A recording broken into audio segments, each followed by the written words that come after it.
देखो सघन माध्यम क्या होता है, विरल माध्यम क्या होता है। देखो सघन माध्यम एक ऐसा माध्यम होता है जिसमें जो प्रकाश की चाल होती है वो कैसी होती है, आपकी कम होती है। सघन माध्यम में जो प्रकाश की चाल होती है वो कैसी होती है, कम होती है। और कम होने का कारण क्या है, क्योंकि आपका माध्यम सघन है। सघन माध्यम का मतलब होता है कि वहां पर सघनता बहुत है, वहां पर भीड़ भाड़ बहुत अधिक है, तो ऑब्वियस बात है प्रकाश की चाल क्या होगी, कम होगी। जबकि विरल माध्यम एक ऐसा माध्यम होता है जिसमें प्रकाश की चाल क्या होती है, अधिक होती है। प्रकाश की चाल क्या होती है, अधिक होती है। ऑब्वियस सी बात है, विरल का मतलब हो जाता है, बोलते ना कोई विरला ही होता है ना, मतलब कि एकदम सबसे अलग। तो विरल माध्यम एक ऐसा माध्यम होता है जहां पर भीड़ बहुत कम होती है, जहां पर भीड़ बहुत कम होती है। अब यदि भीड़ बहुत कम होगी तो प्रकाश की चाल क्या होगी, अधिक होगी। यदि मैं सघन माध्यम की बात करूं तो इसके अंतर्गत आ जाता है आपका ठोस, और यदि मैं विरल माध्यम की बात करूं तो इसके अंतर्गत आ जाता है वायु। उससे भी विरल आपको देखना है तो आप निर्वात में जा सकते हो। बेसिकली निर्वात कोई माध्यम नहीं होता, इसलिए आप निर्वात को नहीं लिख सकते विरल माध्यम के अंतर्गत, आपको वायु ही लिखना पड़ेगा।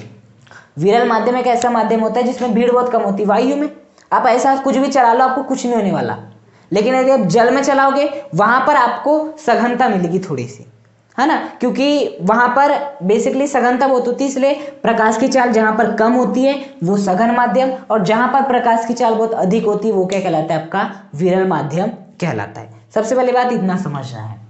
अब देखो जो आपका N12 था, जो आपका N12 था वो क्या था, माध्यम एक का अपवर्तन माध्यम दो के सापेक्ष, या माध्यम दो में प्रकाश की चाल डिवाइड बाय माध्यम एक में प्रकाश की चाल, या माध्यम एक का निरपेक्ष अपवर्तनांक डिवाइड बाय माध्यम दो का निरपेक्ष अपवर्तनांक, ये था आपका।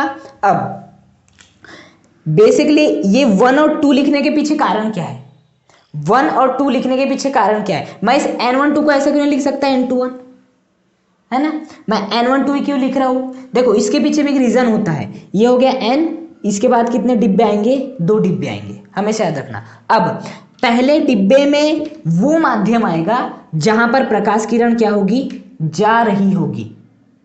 प्रकाश किरण जिस माध्यम में जा रही होगी वो आएगा पहले नंबर पे, और प्रकाश किरण जहां से आ रही होगी, प्रकाश किरण जहां से आ रही होगी वो होगा आपका दूसरा माध्यम, मतलब वो होगा आपका वो वाला माध्यम जिसे आने लिखना पड़ेगा। अब जैसे मैं एग्जांपल कर लेता हूँ, सपोज आपकी प्रकाश किरण आई और ऐसे चल गई, ये हो गया आपका अभिलंब, ये हो गया आपका I और ये हो गया आपका R।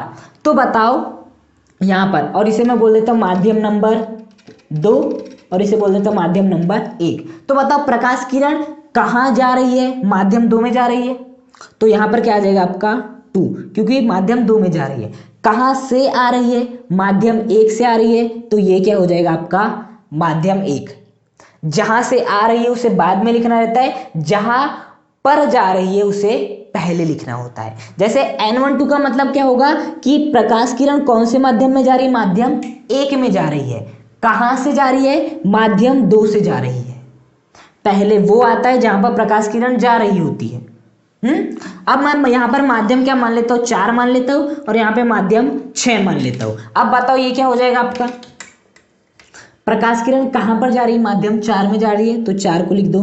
कहां से आ रही है, माध्यम 6 से आ रही है, तो ये क्या हो जाएगा N46। सबसे पहले ये बात समझो कि N46 N12 N21 का इनका बेसिक मतलब क्या है। बेसिक मतलब जान चुके हैं, उसका इसके सापेक्ष अपवर्तनांक, निरपेक्ष अपवर्तनांक, प्रकाश की चाल, वो अलग बात है।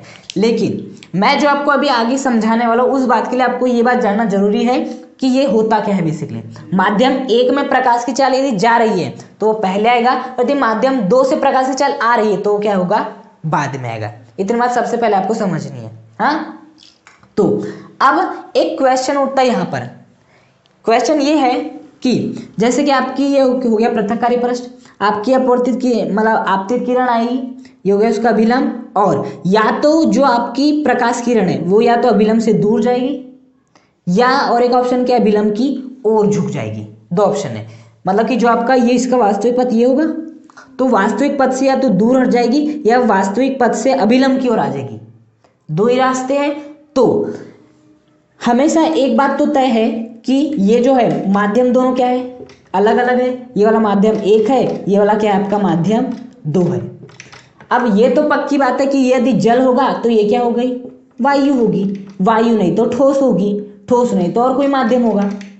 तीनों तो माध्यम होते हैं, ठोस द्रव गैस। यदि ये द्रव माध्यम है तो ठोस माध्यम होगा, ये यदि ठोस माध्यम है तो ये वायु माध्यम होगा। माध्यम अलग अलग होने वाले ना, तो बेसिकली अंतर तो होगा ना, ये या तो ज्यादा ही सघन होगा, ये ज्यादा ही विरल हो जाएगा। जैसे कि इस केस में बात करूं, जल की तुलना में वायु, जल की तुलना में वायु क्या है, विरल माध्यम की भांति काम करेगी।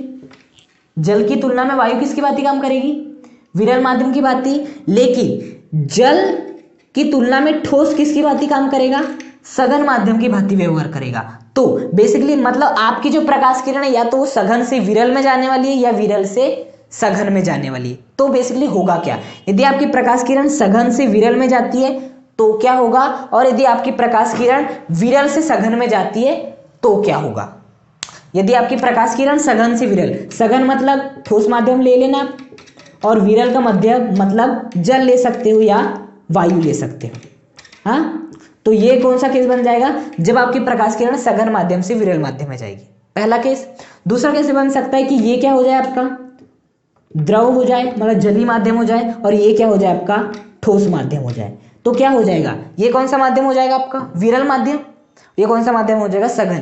तो आपको यहाँ बताना है या तो सघन माध्यम होगा, विरल माध्यम होगा, क्योंकि माध्यम अलग अलग है। तो यहाँ पे सबसे पहले सवाल ये उठता है कि जब आपकी प्रकाश किरण विरल से सघन में जाएगी, विरल से सघन में जाएगी तो वो अभिलंब की ओर झुकेगी या अभिलंब से दूर जाएगी, और जब वो सघन से विरल में जाएगी तो अभिलंब की ओर झुकेगी या अभिलंब से दूर जाएगी। देखो, तो हम दो केस ले लेते हैं। सबसे पहला आपका केस ले लेते हैं, ये हो गया आपका कौन सा, पृथककारी पृष्ठ, और पृथककारी पृष्ठ के ऊपर ये जो माध्यम है वो कौन सा माध्यम है, सघन माध्यम है, और ये वाला जो माध्यम है कौन सा माध्यम है, आपका विरल माध्यम है। अब सघन मतलब ये क्या हो जाएगा, आपका ठोस माध्यम मान लो, और ये क्या हो जाएगी, आपकी वायु। दूसरा ये मान लेते हैं कि ये हो गया आपका पृथककारी पृष्ठ, इसके ऊपर जो है कौन सा माध्यम है, आपका विरल माध्यम है, और ये कौन सा माध्यम है, आपका सघन माध्यम है। अब सघन माध्यम मानना है तो इसे क्या मान सकते हो आप, वायु मान सकते हो, और इसे क्या मान सकते हो, आपका ठोस मान सकते हो। हाँ, तो यहां पर भी वही हो रहा है कि आपकी प्रकाश किरण आ रही है, यहां पर भी वही केस देखने मेरे की प्रकाश किरण आ रही है। बेसिकली प्रकाश किरण आ रही है तो ये हो जाएगी आपतित किरण, जहां पर आपतित हो रही है उसे कहेंगे आपका आपतन बिंदु, और इस आपतन बिंदु पर पृथककारी पृष्ठ के लंबवत जो रेखा जाती है उसे क्या कहते हैं, अभिलंब। उसी प्रकार से ये हो जाएगी आपकी आपतित किरण, ये हो जाएगा आपतन बिंदु, जिस बिंदु पे आपतित हो रही है, इस आपतन बिंदु के लंबवत, पृथककारी पृष्ठ के लंबवत जो रेखा हो जाएगी वो क्या हो जाएगी, आपकी अभिलंब हो जाएगी। अब बात आती है, इसका जो वास्तविक पथ होना चाहिए था वो कौन सा होना चाहिए था, ये वाला। इसका वास्तविक पथ कौन सा होने वाला था, आपका ये वाला होना चाहिए था। अब इसके पास दो ऑप्शन है, क्योंकि माध्यम अलग चेंज हो रहे, तो अब ऐसी बात है, प्रकाश या तो दूर जाएगा अभिलंब से, ये अभिलंब से दूर जाएगा, या अभिलंब की क्या आएगा, ओर आएगा। इसके बारे में अभी हमें कोई जानकारी नहीं है। तो देखो यहां पर हम कैसे जानेंगे कि पास आ रहा है या दूर आ रहा है। देखो, इसके लिए आपको जो अपवर्तन का दूसरा नियम था, कौन सा नियम, स्नेल का नियम, उसे काम में लाना है। वो बेसिकली क्या होता है, आपका sine i upon sine r is equal to क्या होता है, आपका अपवर्तनांक होता है। और बेसिकली जो आपका अपवर्तनांक होता है उसे किससे प्रदर्शित करते हैं, एन से। एनसीईआरटी में एन दिया है तो आपको एन लिखना पड़ेगा, म्यू से काम नहीं चलेगा। तो sine a upon sine r किसके बराबर होता है, अपवर्तनांक, और अपवर्तनांक किससे प्रदर्शित करते हैं, एन से। अब ये जो आपका सघन माध्यम, इसे मान लेते हो माध्यम नंबर 1, और ये विरल माध्यम को मान लेते हो माध्यम नंबर 2। उसी प्रकार से इसे मान लेते हो माध्यम नंबर 1, इसे मान लेते हो माध्यम नंबर 2, मान लिया। अब बेसिकली ये वाले केस में मैं लगाऊंगा स्नेल का नियम, और फिर ये वाले केस में लगाऊंगा स्नेल का नियम। तो देखो, जब मैं ये वाले केस में स्नेल का नियम लगाऊंगा तो sine a upon sine r, यहाँ पर जो एंगल बन रहा है वो तो वही बनेगा। तो इनके तो हमें देखना है, हमें मेन जाना है यहाँ पर। अब बताओ, यहाँ पर एन तो मैंने लिख दिया, ऐसा तो ना केवल एन, यहाँ पर 1 2 भी आता है। तो यहाँ पर क्या आएगा, बेसिकली प्रकाश किरण कहाँ पे जा रही है, दूसरे माध्यम में जा रही है। जिस माध्यम में जा रही होती है उसे हम सबसे पहले लिखते हैं, और जिस माध्यम से आ रही होती है उसे हम क्या लिखते हैं, बाद में लिखते हैं। कहाँ लिखते हैं, बाद में लिखते हैं। तो sine upon sine r is equal to n2 1, क्या होता है आपका n2 1। n2 1 क्यों हो रहा है, क्योंकि प्रकाश किरण दूसरे माध्यम में आएगी। कहाँ आएगी, वो मुड़ना है वो तो बात है, या तो दूर हटेगी या पास आएगी, लेकिन आना तो है ना। तो कहाँ पर आएगी, माध्यम नंबर 2 में। तो n2 1 कहाँ से आएगी, माध्यम नंबर 1 से। उसी प्रकार से यदि यहाँ पर भी लगाए तो sine a upon sine r क्या हो जाएगा, आपका n1, आपका हो जाएगा n2 1। क्योंकि आपकी प्रकाश किरण कहाँ आने वाली है, माध्यम 2 में ही आने वाली। कहाँ से आने वाली, माध्यम 1 से ही आने वाली है। हाँ, अब जो आपका N21 है, जो आपका N21 है उसे मैं क्या लिख सकता हूँ, N2/N1 लिख सकता हूँ। N21 को मैं क्या लिख सकता हूँ, N2/N1। उसी प्रकार से जो आपका N21 है उसे मैं क्या लिख सकता हूँ, N2/N1। इतनी बात आई समझ में। हमने पढ़े थे कि आप N21 को लिख सकते हो N2/N1। माध्यम 2 का अपूर्णांक माध्यम 1 के सापेक्ष बराबर होता है माध्यम 2 का निरपेक्ष अपूर्णांक डिवाइड बाय माध्यम 1 का निरपेक्ष अपूर्णांक। तो बस मैंने वही किया है। अब यहाँ पर जो आपको सबसे पहली बात समझनी थी, एक बात मैं आपको बताना भूल गया। देखो, जैसे कि आपका यदि क्या है, सघन माध्यम है। कौन सा माध्यम है आपका, सघन माध्यम है। तो सघन माध्यम में प्रकाश की चाल कैसी होती है आपकी, कम होती है। प्रकाश की चाल क्या होती है, कम होती है। अब यदि प्रकाश की चाल कम होती है तो बेसिकली हम केवल सघन माध्यम के अपवर्तनांक की बात करेंगे। अब केवल सघन माध्यम के अपवर्तनांक की बात कर रहा हूं। अब यदि मैं सघन माध्यम के अपवर्तनांक की बात करूं तो मैंने क्या निरपेक्ष सापेक्ष कुछ कहा नहीं कहा। मतलब कौन से अपवर्तनांक की बात होगी, आपके निरपेक्ष अपवर्तनांक की बात हो रही है। जब आपका केवल एक माध्यम दिया हो और उसका अपवर्तनांक निकालने कह रहा हो, इसका मतलब होता है कि वो निरपेक्ष अपवर्तनांक की बात कर रहा है। तो यहाँ पर हम सघन माध्यम का अपवर्तनांक निकाल रहे हैं, मतलब सघन माध्यम का निरपेक्ष अपवर्तनांक निकाल रहे हैं। अभी हमसे विरल माध्यम से कोई मतलब नहीं है। यहाँ पर हम किस अपवर्तनांक की बात कर रहे हैं, सापेक्ष अपवर्तनांक, क्योंकि हम ये माध्यम 2 का मतलब इस विरल माध्यम का अपवर्तनांक निकाले इसके सापेक्ष, लेकिन यहां पर हम केवल निकाल रहे सघन माध्यम का अपवर्तनांक। किसका निकाल रहे, सघन माध्यम का अपवर्तनांक, इसलिए हम किसकी बात करेंगे, सघन माध्यम के निरपेक्ष अपवर्तनांक की। तो देखो बेसिकली जो आपकी n की वैल्यू होती है वो क्या होती है, चलो जो आपका सघन माध्यम है कौन सा माध्यम, माध्यम नंबर 1 है, तो इसे क्या मान लेते हैं हम, N1 मान लेते हैं। तो बेसिकली ये क्या हो जाएगा, C/V1। क्या हो जाएगा आपका, C/V1। मैंने बताया था कि N1 होता है माध्यम 1 का निरपेक्ष अपवर्तनांक और ये बराबर होता है निर्वात में प्रकाश की चाल डिवाइड बाय उस माध्यम में प्रकाश की चाल जिस माध्यम में हम निरपेक्ष अपवर्तनांक देख रहे हैं। तो N1 = C/V1। अब आपके V का मान कैसा है, कम है। V का मान क्या है आपका, कम है, मतलब N का मान क्या होने वाला है, ज्यादा होने वाला है। मतलब सघन माध्यम के लिए सघन माध्यम का जो निरपेक्ष अपवर्तनांक होगा वो क्या होगा, हमेशा ज्यादा होगा। इस बात को एग्जाम में कई बार पूछता भी एग्जाम में ना कि सघन माध्यम का निरपेक्ष अपवर्तनांक विरल माध्यम के निरपेक्ष अपवर्तनांक की तुलना में खालिस्तान होता है। आपको क्या लिखना है, अधिक लिखना है। और वो क्यों, क्योंकि इसमें प्रकाश की चाल कम होती है। निरपेक्ष अपवर्तनांक का फॉर्मूला बना है तो V/, में आता है। यदि ये कम होगी तो ये क्या होगी, अधिक होगी, इसलिए आपके n का मान क्या आता है, अधिक आता है। आई बात इतनी समझ में। अब यदि मैं किसकी बात करूं, विरल माध्यम की बात करूं, तो विरल माध्यम में क्या होता है, प्रकाश की चाल कैसी होती है, अधिक होती है, क्योंकि भीड़ भाड़ कम होती है। तो प्रकाश की चाल V क्या होती है आपकी, अधिक होती है। अब यदि प्रकाश की चाल आपकी V कैसी है, अधिक है, तो यदि मैं विरल माध्यम के अपवर्तनांक की बात करूं तो विरल माध्यम का अपवर्तनांक मतलब विरल माध्यम का निरपेक्ष अपवर्तनांक। और विरल माध्यम का निरपेक्ष अपवर्तनांक देखो, विरल माध्यम नंबर 2 है तो N2 हो जाएगा। माध्यम 2 का निरपेक्ष अपवर्तनांक या माध्यम 2 का अपवर्तनांक है। N2 बराबर कितना हो जाएगा, C/V2। क्या हो जाएगा आपका, C/V2 हो जाएगा। अब बेसिकली विरल माध्यम के लिए जो आपका वेग है वो कैसा है, अधिक है। वेग कैसा आपका, अधिक है, तो बता N2 का मान क्या हो जाएगा आपका, कम हो जाएगा। मतलब जो विरल माध्यम का जो अपवर्तनांक होता है, विरल माध्यम का जो अपवर्तनांक होता है वो क्या होता है आपका, कम होता है। विरल माध्यम का अपवर्तनांक कम होता है, जबकि सघन माध्यम का जो अपवर्तनांक होता है वो क्या होता है, ज्यादा होता है। निरपेक्ष अपवर्तनांक बोलो या अपवर्तनांक बोलो, बात वही होती है।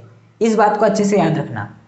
तो यहां से हमें क्या समझ में बात आ रही है कि सघन माध्यम का जो निरपेक्ष अपवर्तनांक होता है या अपवर्तनांक होता है वो किसकी तुलना में अधिक होता है, V1 की, मतलब विरल माध्यम के निरपेक्ष अपवर्तनांक की तुलना में अधिक होता है। अब बेसिकली पता है एग्जाम में क्वेश्चन वो सीधे नहीं पूछने वाला, क्योंकि अब स्टैंडर्ड हर चीज का बढ़ गया है, फोन से लेके हर चीज का बढ़ गया है।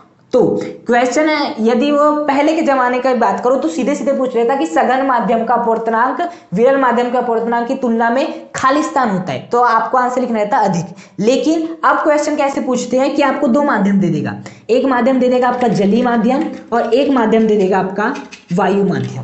आपको क्वेश्चन ये पूछेगा कि आपके पास 2 माध्यम है, एक जलीय माध्यम है और एक वायु माध्यम है। जैसे यहाँ पर ठोस वायु माध्यम है ना, उसी प्रकार से आपको दे देगा कि आपके पास 2 माध्यम है, एक जलीय माध्यम है और एक वायु माध्यम है। बताइए किसका अपवर्तनांक अधिक होगा, या यदि आपके पास दो माध्यम दिए हैं जल और वायु तो खाली स्थान का अपवर्तनांक अधिक होगा। आंसर होगा आपका जल, क्योंकि जल और वायु में सघन माध्यम कौन सा है आपका जल, तो सघन माध्यम का अपवर्तनांक क्या होता है अधिक होता है विरल माध्यम की तुलना में, तो विरल माध्यम क्या है आपकी वायु, तो इसका अपवर्तनांक कम होगा, इसका अपवर्तनांक ज्यादा होगा। या ऐसा भी क्वेश्चन बनता है कभी कभी, वो बोल देगा कि एक माध्यम है जिसका अपवर्तनांक N1 है और एक माध्यम है जिसका अपवर्तनांक N2 है, और N1 जो है वो सघन माध्यम का अपवर्तनांक है और जो N2 है विरल माध्यम का अपवर्तनांक है। बताइए N1 बड़ा होगा N2 से या N2 बड़ा होगा N1 से, ये बताना रहता है। तो आंसर क्या होगा, N1 बड़ा होगा N2 से, क्योंकि N1 क्या है आपका सघन माध्यम का अपवर्तनांक है। तो ये तो कभी देखने मिलेगा कि नहीं कि विरल माध्यम का अपवर्तनांक अधिक हो जाए। तो बेसिकली एग्जाम में क्वेश्चन ऐसे भी पूछा जाता है, तैयार रहना आपको इसके लिए। तो इतनी बात समझ में आती है कि सघन माध्यम का जो अपवर्तनांक होता है वो क्या होता है आपका ज्यादा होता है, जबकि विरल माध्यम का अपवर्तनांक क्या होता है आपका कम होता है। अपवर्तनांक है या निरपेक्ष अपवर्तनांक है, बात वही होती है। अब यहां पर देखना साइन अपॉन साइन किसके बराबर है, N2 अपॉन N1। N2 क्या है आपका विरल माध्यम है और N1 क्या है आपका सघन माध्यम है। बताओ N2 की वैल्यू कम होगी या ज्यादा होगी, N2 की वैल्यू यहां पर होगी आपकी कम, क्योंकि विरल माध्यम है N1 की तुलना में। अब बताओ यदि N2 की वैल्यू क्या है कम है, तो साइन A की भी वैल्यू क्या होगी कम होगी। सबसे पहले ये बात पे गौर करो कि यदि N2 का मान कम है, क्योंकि विरल माध्यम है, विरल माध्यम का अपवर्तनांक क्या होता है कम होता है, इसलिए विरल माध्यम का अपवर्तनांक कम है तो साइन A का मान भी क्या हो जाएगा कम हो जाएगा। अब N1 क्या है, माध्यम एक का अपवर्तनांक, माध्यम एक क्या है ठोस है जो कि क्या है सघन माध्यम है, सघन माध्यम का अपवर्तनांक क्या होता है अधिक होता है, तो साइन R का भी मान क्या हो जाएगा अधिक हो जाएगा। इतनी बात सबसे पहले डाइजेस्ट करो। उसके बाद यहाँ पर क्या है N2 अपॉन N1। बताओ N2 क्या है आपका सघन माध्यम है, सघन माध्यम में प्रकाश की चाल क्या होती है आपकी अधिक होती है, सॉरी सघन माध्यम का जो अपवर्तनांक होता है वो क्या होता है अधिक होता है। N1 क्या है माध्यम एक का अपवर्तनांक, माध्यम एक क्या है आपका वायु है जो कि क्या होती है विरल है, और विरल माध्यम का अपवर्तनांक क्या है आपका N1 है, और विरल माध्यम का अपवर्तनांक क्या होता है कम होता है, तो N1 का मान भी क्या हो जाएगा कम हो जाएगा। अब यदि आपके N2 का मान अधिक है तो साइन A का मान भी क्या होगा अधिक होगा। N2 का मान अधिक क्यों है, क्योंकि सघन माध्यम है, सघन माध्यम का अपवर्तनांक क्या होता है अधिक होता है, तो N2 का मान अधिक होगा तो साइन A का मान अधिक हो जाएगा। यदि N1 का मान कम है तो जो आपका साइन R हो जाएगा उसका भी मान क्या हो जाएगा कम हो जाएगा। तो सबसे पहले इस बात को डाइजेस्ट करो कि यदि ये वाली परिस्थिति में आपके साइन I का मान कैसा है कम है और साइन R का मान क्या है ज्यादा है, क्यों, क्योंकि इनके कारण। उसी प्रकार से यहाँ पर भी आपके N2 का मान ज्यादा मतलब साइन I का मान ज्यादा और साइन R का मान क्या है कम है। अब यदि आपका साइन I का मान कम है इसका मतलब I क्या है कम है, यदि साइन I का मान कम है इसका मतलब I क्या है कम है, साइन R का मान ज्यादा है मतलब R का मान क्या है ज्यादा है, तो मतलब R क्या हो जाएगा यहाँ पर अधिक हो जाएगा। उसके बाद यहां पर बेसिकली देखना N2 का मान साइन I का मान अधिक है, इसका मतलब I का मान क्या है अधिक है, किसकी तुलना में अधिक है इस साइन R की, क्योंकि इसका मान कम है तो इस R की तुलना में क्या है आपका अधिक है I का मान। अब बताओ I का मतलब होता है यहां पर जो बनने वाला कोण है, I का मतलब होता है यहां पर जो बनने वाला कोण है। तो बेसिकली यहां पर हमें R को क्या दिखाना है बड़ा दिखाना है। यदि आपका यही पथ फॉलो होता ना तो आपका जो अपवर्तन कोण बनता वो क्या बनता आपका ये बनता, I किसके बराबर होता R के बराबर होता, क्यों मैथमेटिक्स में हम पढ़ते हैं बेसिकली। तो यहां पर I किसके बराबर हो जाता R के बराबर यदि यही वास्तविक पथ रहता, लेकिन यहां पर R क्या है आपका बड़ा आ रहा है।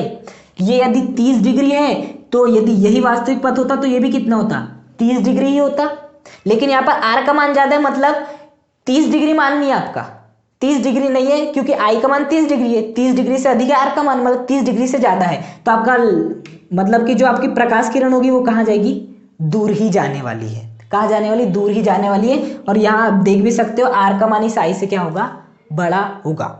अब यहाँ की यदि हम बात करें तो I का मान क्या है अधिक है, R का मान क्या है कम है।